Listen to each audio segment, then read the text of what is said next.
You are listening to WCB Newsline. Unleashed. I'm Heather Meares, the co-editor of the Washington Council of the Blind Newsline and producer of the WCB Newsline Unleashed podcast. Today I have a very special episode for you all. About 5 years ago, I did an interview with Carl Jarvis, who is one of our longtime members and pillars of our community. And he is now in hospice, and I really wanted to share this interview with our community because I think that everyone would really appreciate the things that he had to say, and maybe he'll get to listen to it too. This recording was never actually meant to be a podcast because it was just supposed to be for my own purposes for writing the Cheshire Cat interview number 7, which came out in the 2020 winter issue of our newsline with the theme of Uncharted. And so there are going to be a few little noises that normally would have been taken out of a regular podcast, but we did the best we could. So without further ado, I present to you Carl Jarvis. Okay. So really, like I said in the email, I was just thinking about you and your life and how I feel like everything that you have done has been kind of risk-taking and not being stopped by challenges, just finding new ways to get down the roads that you have to go down, not even like knowing what those are. So I really just, when I thought of the theme of Uncharted, I thought, God, Carl Jarvis is like the perfect example of that. I just thought I would give you a chance to kind of talk about what that means to you, things in your life that have come up that kind of represent that theme, or really whatever you would love to say, I want to hear. My voice, as you can hear, sounds like a tractor ran over it. We had a family gathering, and I think my eldest great-grandson gave me a bug. Uh-oh. You sound fine. I can understand you, so just do what you have to do. I think it's been an interesting, changing world that I've lived in.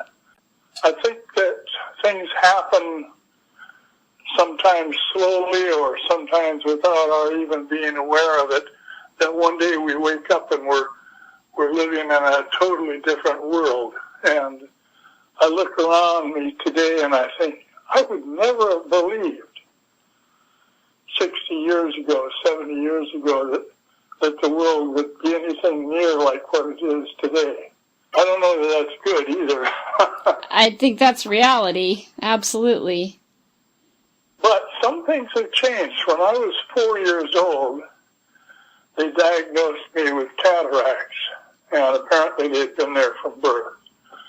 And it had grown to a point that I really was starting to walk into walls and doorways and fall down the stairs and stuff like that. So I went in and had surgery, and we were poor, and so we had to make do with the Harborview, was the hospital where they took the folks that didn't have enough money to pay for the regular doctor's fees.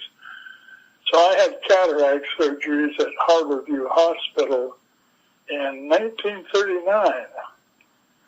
And they sent me home with a prescription, and we went out and I put a pair of bifocals on my nose for the first time at the age of 4, and I hated those glasses.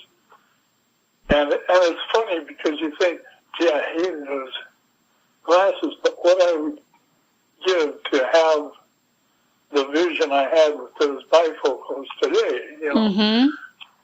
Things are relative. Yes. It's like later when they put the first white cane in my hand, and it was the same reaction. I absolutely hated being given a white cane. It signified something I didn't want to deal with. It signified that I was fine.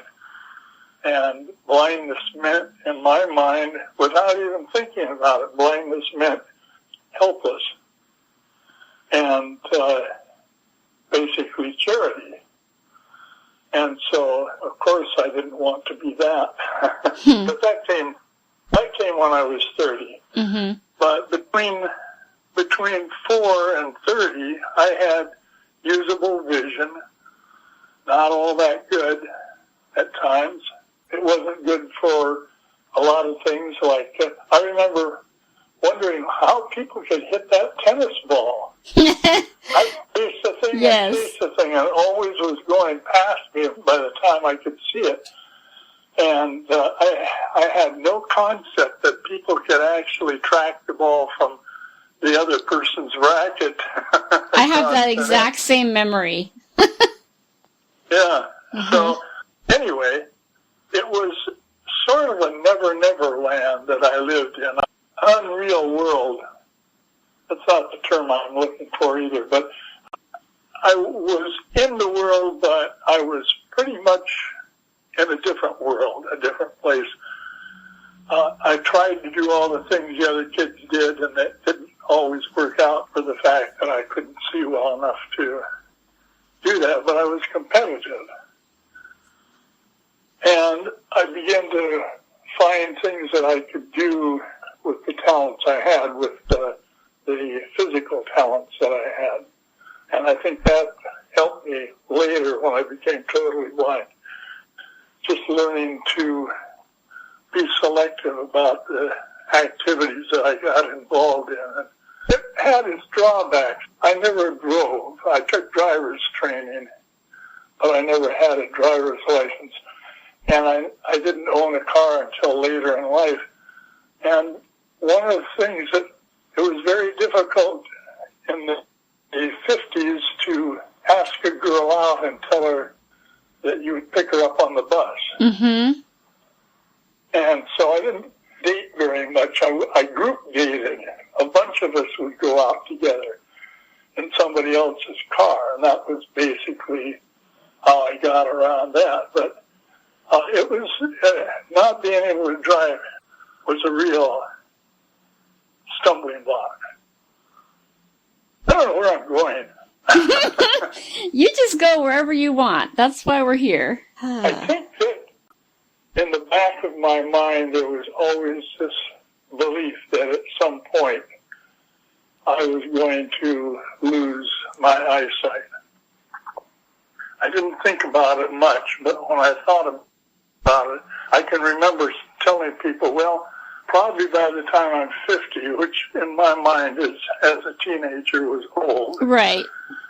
By the time I'm 50, I may be blind. Mm-hmm.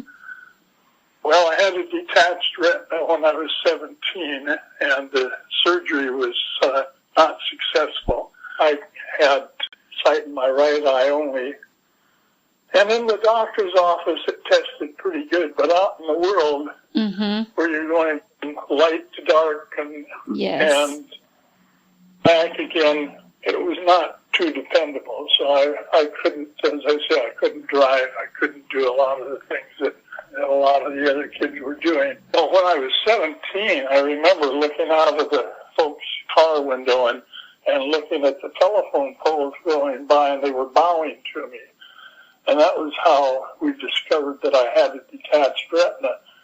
That left eye was coming apart, and it was distorting the images that I was looking at. So mm-hmm. trees and telephone poles and signposts all were bowing. And so when the same thing happened when I was 29, I knew instantly what was going on. I called a couple of different doctors. Their office told me they were booked up for, one was 6 weeks, another was 4 weeks. I said, well, I thought I was having some real major problems. My neighbor had an eye doctor out at Northgate that he was real high on, and he called him. His name was Dr. Wagner.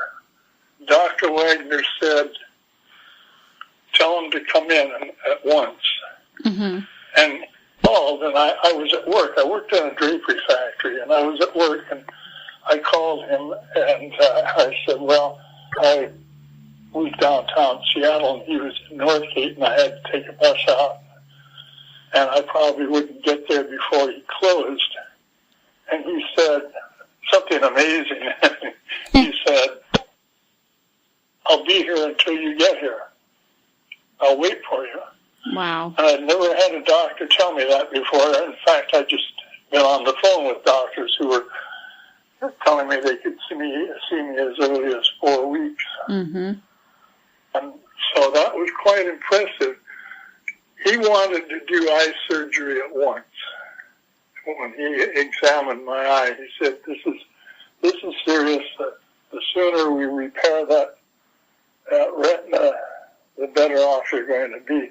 So I called my folks. I was married. I had a 2.5-year-old daughter who just turned 57. So nonetheless, I valued my folks' opinions greatly. And I called them and said, well, this is what's going on. This is what the doctor says. And my dad said, well, you really ought to have a second opinion. This is an unknown doctor, and he wants to rush in and do surgery. And so maybe we ought to have a second opinion. So we did. My folks had some connections and got me in within a day. I think it was, in fact, the next day, to Dr. Thorlickson, who was the primo retina specialist of the day. Mm-hmm. And he said, well, you've got this cataract ring around that blocks us from looking in and really seeing what's going on. He said, I think that if we did surgery and there was no problem, we could mess things up. Mm-hmm. We could cause a detachment. So it's best to make sure that we can tell there's a detachment. Well, eventually they could. And by then it was so detached that the surgery failed. And it failed, but they didn't know it. Oh, that was the other thing. I woke up in the hospital after the retina surgery with a fierce headache. And I told the nurse, and she said, well, I can give you a shot. And I hated needles. Mm-hmm. So I said, can't you just give me some aspirin? She said, no, that's not on your chart. It's either the shot or nothing. I said, well, I'll take nothing then. And later the doctor came in and took the bandage off and took a look and said, oh my God, your eye hemorrhaged. Oh. And that was what was causing the intense pain. Mm-hmm. So at that point, I had no pupil. It had totally closed up the pupil, mm-hmm. and they couldn't see him at all. And so they never did know if the detached retina had worked or not, because at that point the eye was useless. So that's how I got to be a member of the Washington State Association of the Blind, future WCB, mm-hmm. in 1965. I think the biggest drawback with going through the training center in Seattle was the fact that I was getting all kinds of help, and there was nothing for family members.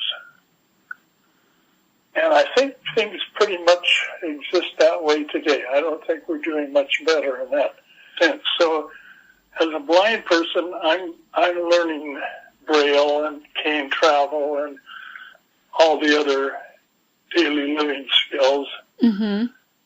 getting ready to go out and conquer the world. And my wife, we've been married 5 years, she had absolutely no confidence in my being able to do anything.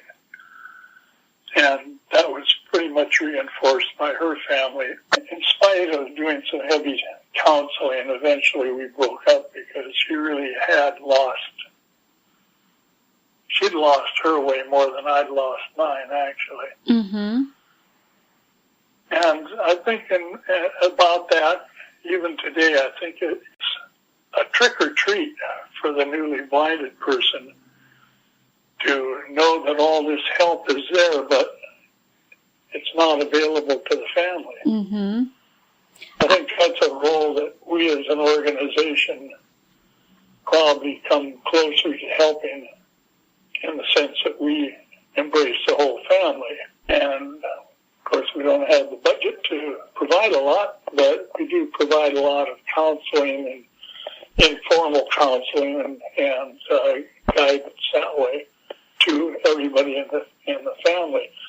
Do you think that is like the one big thing that you would hope to see change in the future of the organization and, the OTC and all those places, is to incorporate family training? Well, I think so. I think it's a direction we could go. Of course, as I get older, my big drum that I beat anymore is the lack of services to the older population, which is fast becoming the majority of blind people. Well, let me back up a little again.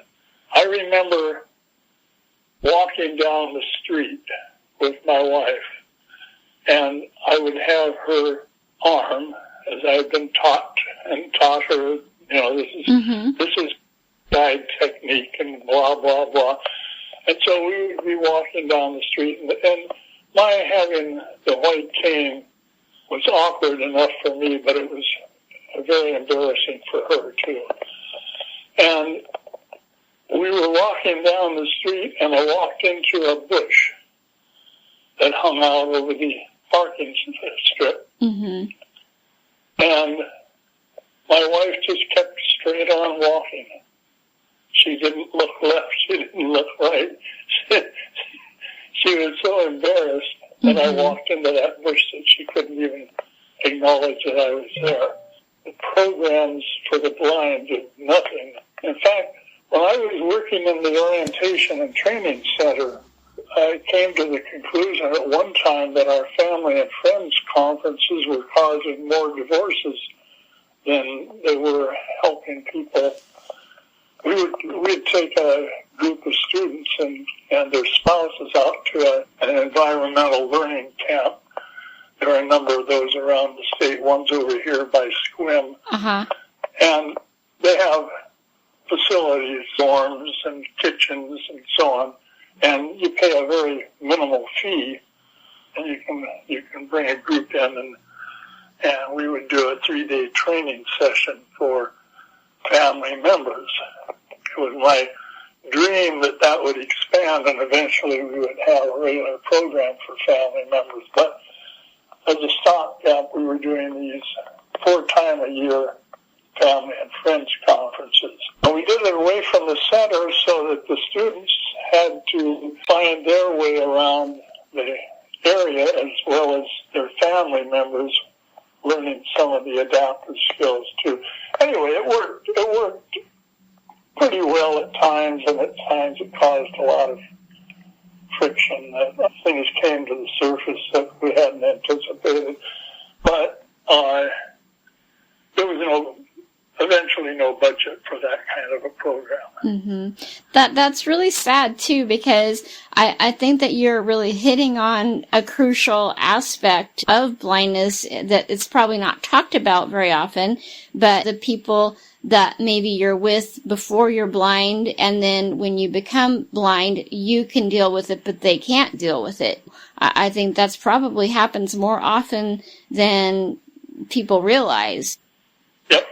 The government's pretty straight about what it's paying for. It's paying to provide rehab training to the blind individual, mm-hmm. and then it's up to them. Mm-hmm. In the mind of the government, it's up to the individual to pass along to their family. The problem is that becoming blind is probably one of the most traumatic events that a person can go through. Mm-hmm. Yeah, it's a huge transition. Yeah. Mm-hmm. It isn't something that, like the death of a spouse. I mean, your spouse dies tomorrow, you get up, you go about your business, and all of your faculties are still working. You go through all the grieving and the separation and all of the emotion, but eventually you're back. If you're a normal person, you're back participating in society, doing your job, doing, out circulating and so on. But to suddenly be blind, especially in later years, I think deafness is equally difficult, but we're talking blindness here. So to become suddenly blind, and especially to be older and suddenly blind, is, for many people, is a hurdle they just can't get over. Mm-hmm. I remember equating it to feeling like I was literally in kindergarten again, like learning everything you have to learn all over again. Years ago, I wrote an article when we were in the other organization.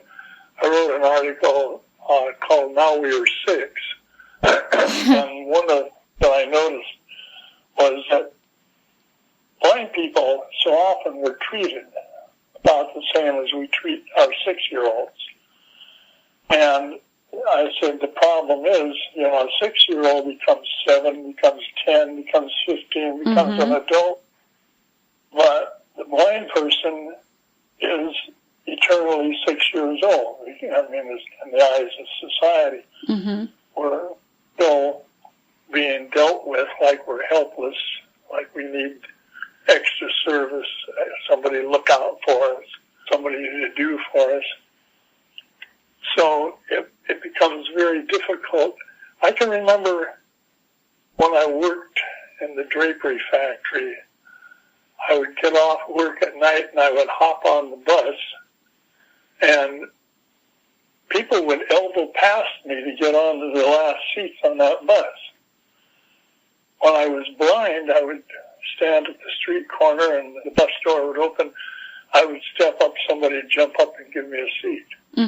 That actually had a negative impact on me. I felt, as a sighted guy going to and from work, it was a give and take world, and everybody was elbowing one another, and as a blind person, I was being treated like I was not capable of getting on and fighting for my own seat, Well, and when I get on the bus, even today, they want to try to stick you in the front seat. I'm like, no, I would prefer to sit in the back seat. I will find my way, thank you. I don't have to sit in the front seat.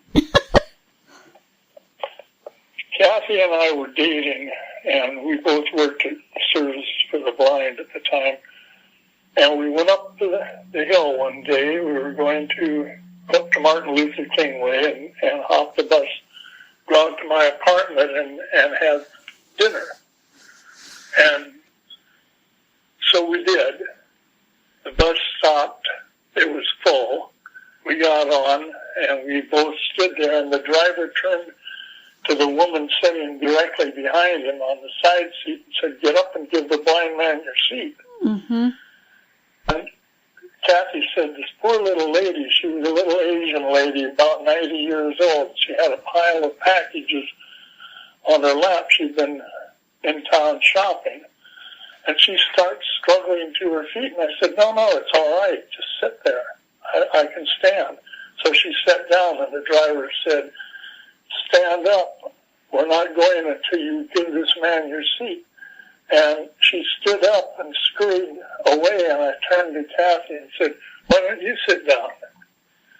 Boy, the guy hit the brake, he opened the door, shut the bus off, and he said, either you sit down there or he says, we're going nowhere, I'll call the police. Wow. And he's taken off. So you're going to have to do that, and I'm not sitting down. Well, about that time, there was probably about 80 people on board that bus, and they were all coming home from work And this sounded like a dull roar began and I figured better to retreat and fight another day. So Kathy and I got off the bus.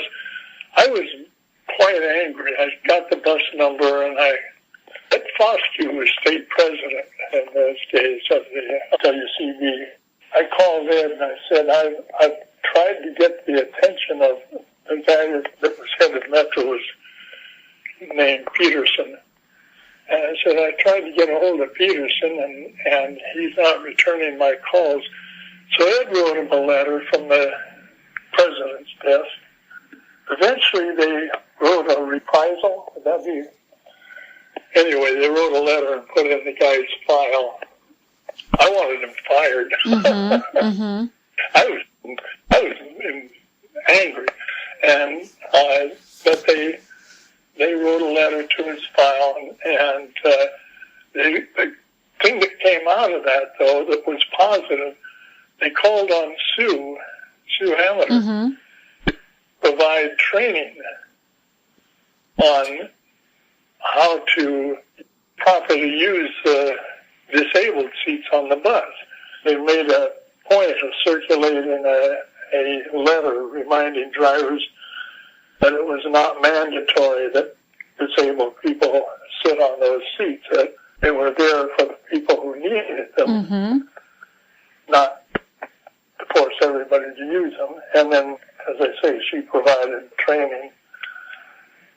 I think they were better for a little while. Well, I still run into the same things all the time.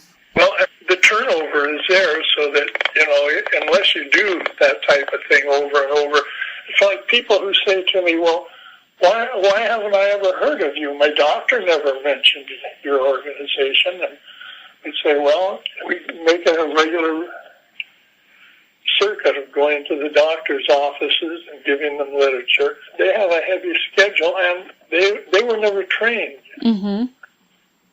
They may have taken a class in what to do if you failed to help the person. Doctors don't like to be reminded that they have failures out there. They're trained in saving your eyesight, not in your counselor. And it's the same thing with the bus drivers. They're trained to haul people as fast as they can from point A to point B, and if they get in their mind that disabled seat is for people who are potentially going to be a problem, they're going to put everybody in there. Eventually, they just lose any training that they ever had. Anyway, my mind was wandering to the waitress we would go out to dinner in Renton, and the same waitress usually waited on us, and she would come up and take our order, and I'd say, I'd like coffee, and Kathy would say, I like coffee, and so she'd bring them, and she'd set Kathy's coffee down, and she'd set mine down and say, be careful, it's hot. Mm-hmm. And so one day I said to Kathy, when the woman set the coffee down and said, be careful, it's hot, I looked across at Kathy and I said, be careful, your coffee's hot. And that was embarrassed. Mm-hmm. There are proper ways of providing education to the general public, and there are improper ways, and that was one of the improper ways. I was humiliating her, and I was mad, tired of being talked down to by this lady, and instead of saying, you don't really think that I'm going to believe that's a cold cup of coffee, or I could have said many things, but I mimicked her, and it was different from then on. She wasn't as friendly. Mm-hmm. Anyway.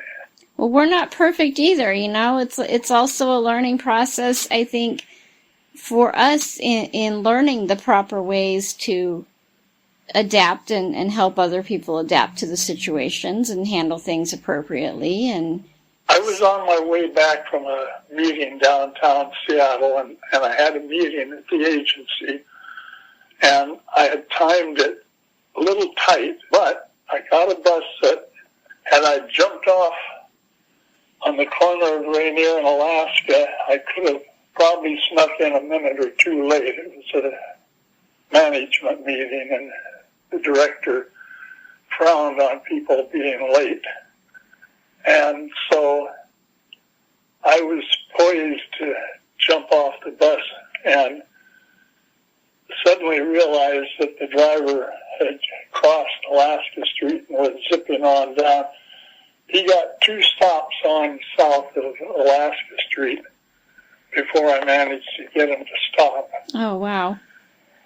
But I was like a time bomb anyway. I was mad that he missed my stop. Mm-hmm. And I can remember turning with my foot on the bottom step so he couldn't close the doors and screaming at him, and then turning and jogging down the street. I was late anyway. And I thought later, I must have really looked cool to people on that bus. Old blind man out of control. So how, if that same thing had happened to you today, how do you think you would have handled that differently? Yeah, I would have handled it differently. For one thing, I was young and full of testosterone in those days. And we were fighting, at that time, with the legislature to pass a bill to establish a commission for the blind. Mm-hmm. We were really into it. I did as many things wrong in those days as we did right, but the best part of that was we finally got the separate agency. Right. But I was up for a good fight at the drop of a cane or a hat or, or an insult. I would do things differently today. I've come to a point of believing that we get a lot further. Let's see, who was it who said honey attracts flies better than vinegar or something like that? Right. Oh, you catch more flies with honey than with vinegar. That's correct.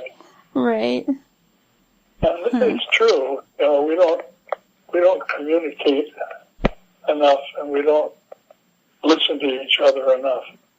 So I have probably one more question before I let you get back to your day. And it's, you said earlier, you know, when you were talking about when you were first learning to adapt and you found yourself running into walls and doorways and things a lot.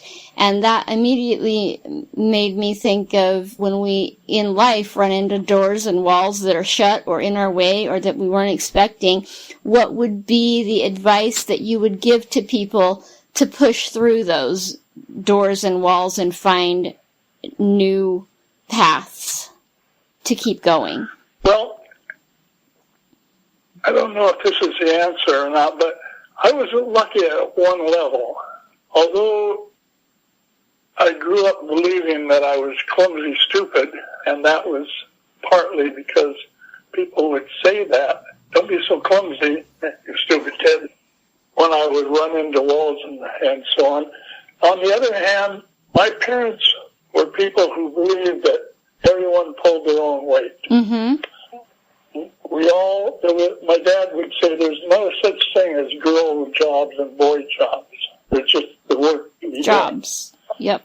And so I would pull the chair over and climb up when I was still short enough that I couldn't reach into the sink.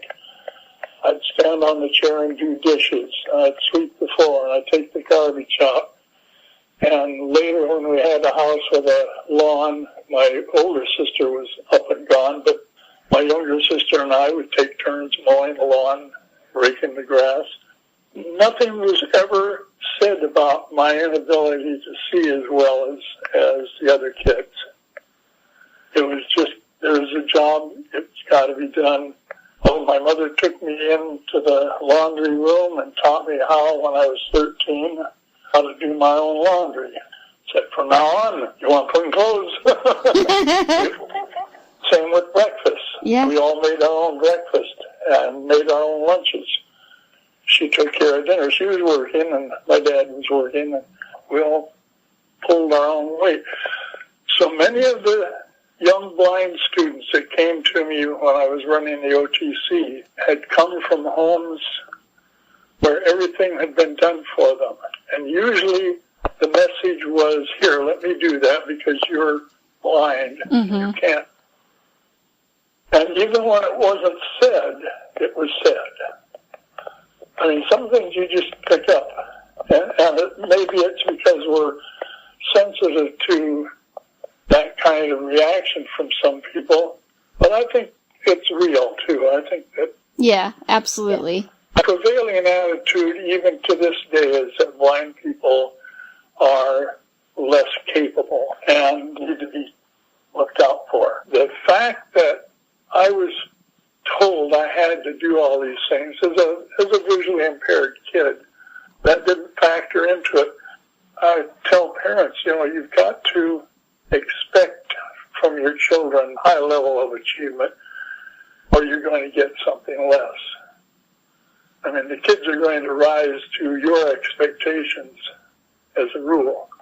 And if you think that you're going to protect them, and that was one of the problems.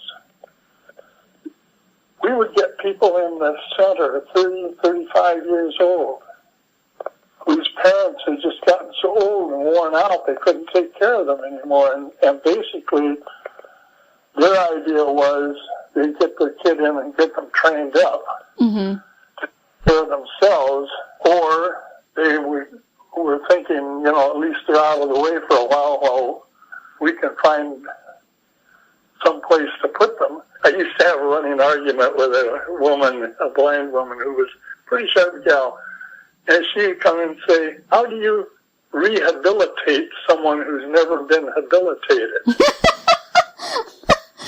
Okay. And I got to thinking about, I poo-pooed her at the time, but I got to thinking about that, and I thought, what do you do? I mean, it's one thing, a kid like me, I grew up doing all this stuff. The expectation was that I would pull my own weight, and so I was rehabilitated. But what if all my life I'd been set in the corner and somebody said, there, here, let me help you, let me do that. No, don't touch that, don't do this, don't do that. How do you teach them all of that experience? Right. As a book? Do you think it's doable? I used to believe it was, but I finally came, and Kathy and I used to debate that a lot. She would say, you can't teach people who've never had the experiences. I said, no, there's got to be a way of doing it. There's got to be a way. And I've come to a point in life saying rehab is for the people who've been out living life and lose their sight, and you're going to get them back on track. There's this other population that adaptive skills may be someone who can get them from the room to the dining room. Because we took a lady out here one time. She was in her 70s. She'd had poor sight most of her life, but she became totally blind.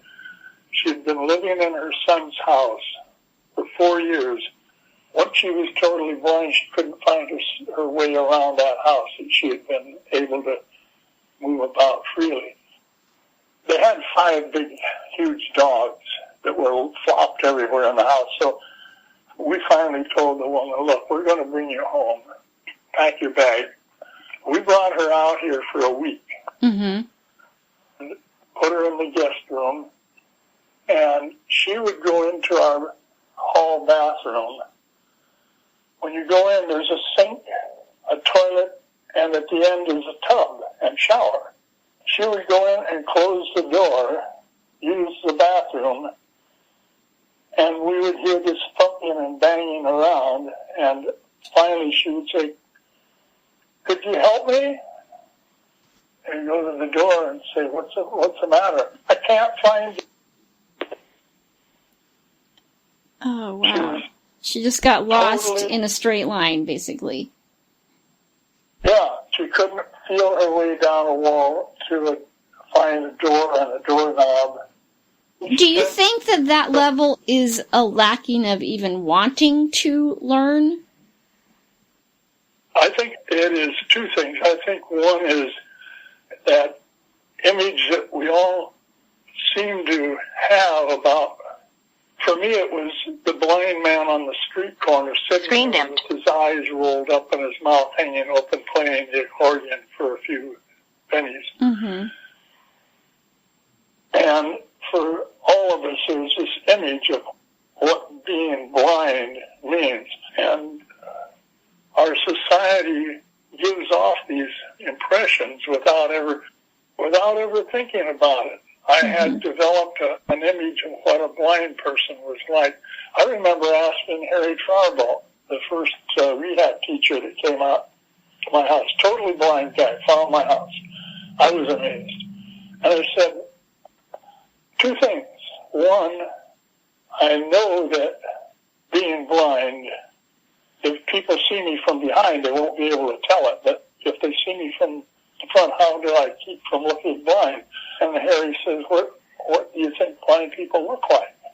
And I had this, and I thought, yeah, that's right. The guy with his eyes rolled up and his mouth hanging open, staring up at the sky. And that image had been there without anybody ever talking to me about it. I never talked to anybody about what it was like to be blind. And the other thing I said, I'll live to run everywhere. Mm-hmm. Never run again. And he jumped up and grabbed his cane and said, come on with me. And we went out in the middle of the street. He turned, faced east. I said, take my arm. I took his arm, and we took off in a dead run. Ran about a quarter of a block, and he stopped, looked up at me and says, how much faster did you want to go? And I tell people that moment was probably the greatest rehab moment in my life. I learned more at that moment about what a person could do or couldn't do. And it just made a huge difference in my outlook about being blind. Hmm. So anyway, back to my students, there were a number, like Our Lady that we brought out to the house, that we were never able to get through to them that they could live a normal life. And there are people to this day that went through the center that I know who are totally dependent on other people. I think about that because I remember my dad saying to me one time, I'd been blind about 10 years, and he said, you know, I really believe you can do anything you want to. And I was stopped cold. I said, wait a minute.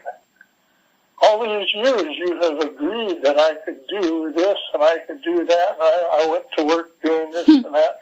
So what changed? And he said, well, he said, yeah. He says, I always believed that you could do it. But now, he says, I really know you can do it. And I thought that there's a big difference between saying, yes, blind people can live normal lives, and saying, yes, I really can live a normal life. And the sense that is internalized and becomes part of you. Did you ever feel out about that for yourself, or did you always know you could do whatever you wanted? No, I was pretty chicken.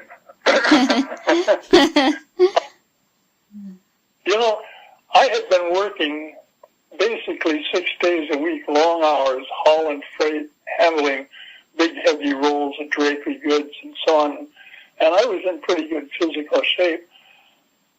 When I got out of the hospital, and I was out of commission for most of February, well, part of February, March, April, May, June, July, and August. And then And September. And so it wasn't until Columbus Day that I went into the orientation center. So the day after Columbus Day, I went into the orientation center, and the thing I was most afraid of was that I physically couldn't put in a full day. I mean, it's absolutely crazy. Mm-hmm. Why would I? I was in perfect shape. I was 30 years old. Of course I could put in a full day. But it was this fear of being blind, I guess. Mm-hmm. Unknown. And how did you get past the fear? I don't know. How did I get past? Well, by doing. I'll tell you, it was tough because I hated that white cane. And at the end of the day, they would line us all up, those of us that had to go down and cross Rainier and catch the northbound number 7. And they would march us down the hill and across the street so that we'd be safe. I remember telling people, I don't want to be associated with those people. And I laugh now because I was one of those people. Mm-hmm. But I can remember Dick Sidwell was the mobility instructor. In those days, we only had the one instructor. And so my time was scheduled, and about 10 or 15 minutes before I was scheduled to go out for my training, about half the time I would go into the men's locker room and step inside the shower and sit on the bench inside the shower until, and Dick would come down, open the bathroom door and say, Jarvis, you in there? He knew where you were hiding, huh? I played hooky. I would go out the door on a mobility lesson. It was like my whole body was a pile of springs that unraveled. Yeah. It was a strange feeling. But eventually, my dad and I went out and went over the university campus back and forth until I had a route between my classes. At that time, I was traveling. I came to a belief that I could go anywhere I needed to go. When I was running the center, both as a Braille teacher and later running the center, because I didn't get out very much, I would find myself worrying a bit if I had to go downtown or if I had to take a bus most anywhere. And so as soon as I had that feeling of uncertainty, I'd go out and get a bus and go downtown and transfer and go out somewhere I had never been before and kick around a while. Force yourself, kind of. Yeah, just to make sure that I didn't become... Now, see, for the last 25 years, we worked as a team. We get in the truck, we go to somebody's driveway, we go in the house together, and my skills are way down from what they had been. But on the other hand, I know that if I had to, I could go into Bremerton or on to Bainbridge Island, hop on the ferry and go into Seattle and find my way around it. It'd just be slower. I'm much slower than I used to be. I've had to compensate because I'm not used to not being as physically active. And that's been hard for me. I have what they call Meares, which is an inner ear disorder. It causes, I can be standing up and turn to take a step and fall over. Not any idea what way is up or down or sideways. So I have to avoid climbing ladders, things that I used to do without thinking about. When I go down to the basement, I always have to make sure I hang on to the railing because I could take one step and then spin out. Yep. Where in past years, when we first moved into this house, I'd run up and down those stairs without touching anything. So little adjustments, but it's all part of wanting to just keep going as best I can and doing as much as I can, and it's frustrating then to go out and sit down with someone who really doesn't want to do as much as they can. Mm-hmm. Yeah. They really like having their spouse, although they'll say they feel bad. Usually it's the guy who's feeling bad for his wife having to wait on him hand and foot, even as he's allowing her to wait on him hand and foot. Mm-hmm. And of course, you can't talk to people about being enablers. Right. Well, you can. Right. But think of yourself doing and believing you have to do for your husband. And someone comes along and says, well, you're keeping him from doing for himself.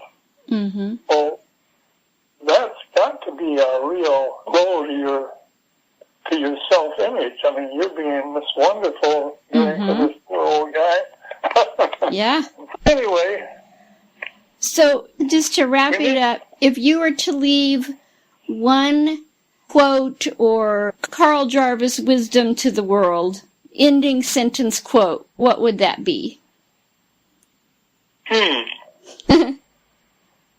There's so much that we can say, but I think that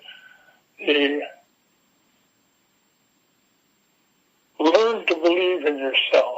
I don't think that we can accomplish much individually if we don't have some level of self-belief and self-worth.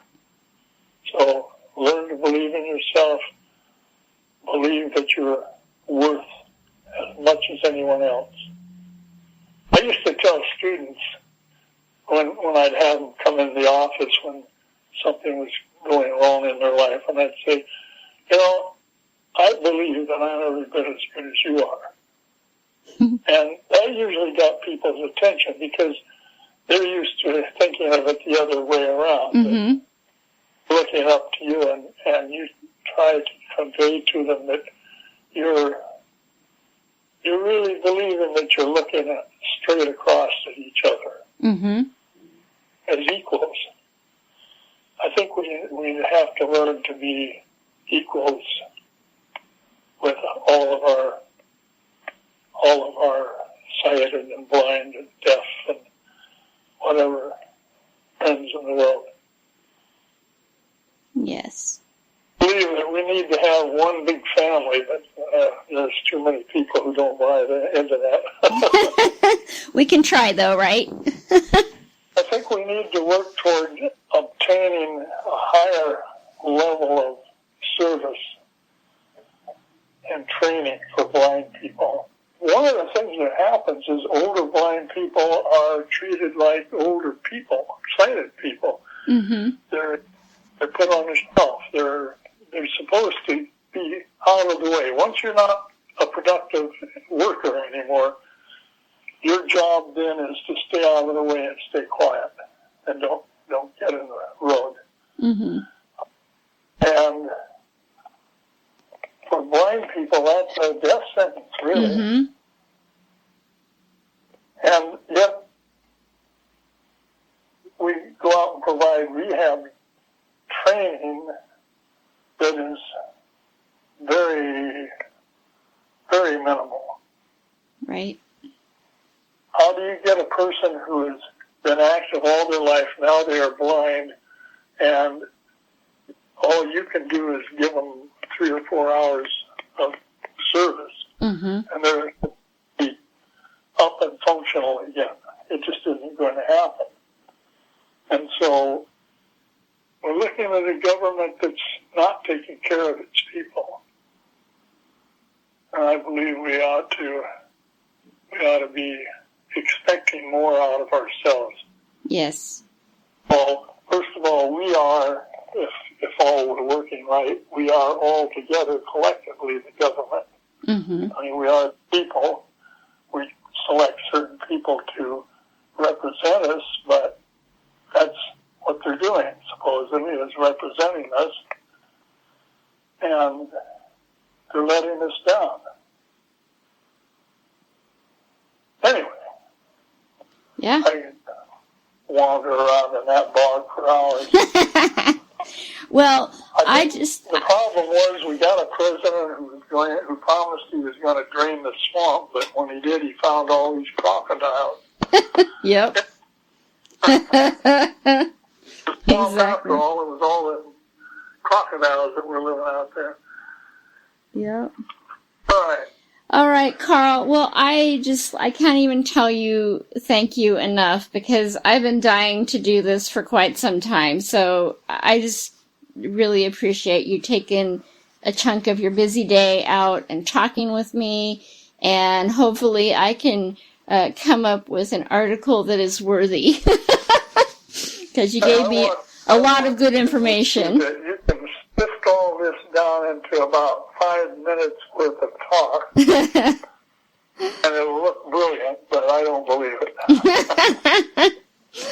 Well, I will do my best. So I think you gave me lots of really good material, and I really appreciate you taking your time, and I hope you had a lovely Thanksgiving and time with your family.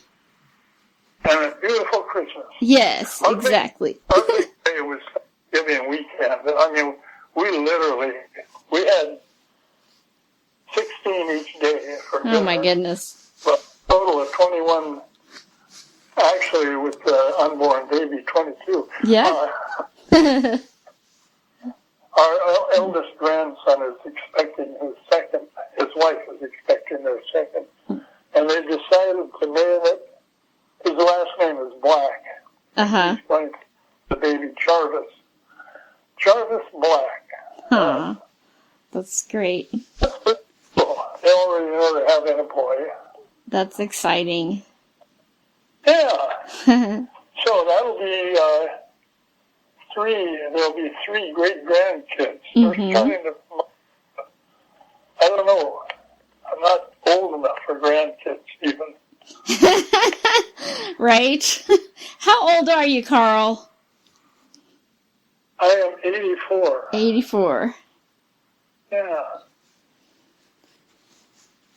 And how many grandkids do you have? About 10 years ago, she just turned 90, and every time she said 90, she'd cover her face with her hand. Say, I just don't know how I got this old so soon. I think it's exciting. Yeah. You know? Well, I plan to be around for another 20 years anyway, so. Well, we'll be happy to have you. You'll just be getting to be a grandma by then. Oh, honey, I'm already a grandma. I got 2 grandkids. You still have a youthful sound.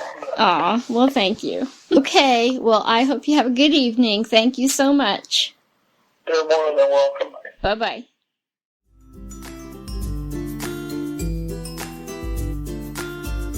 This podcast was made in association with Washington Council of the Blind's Newsline publication.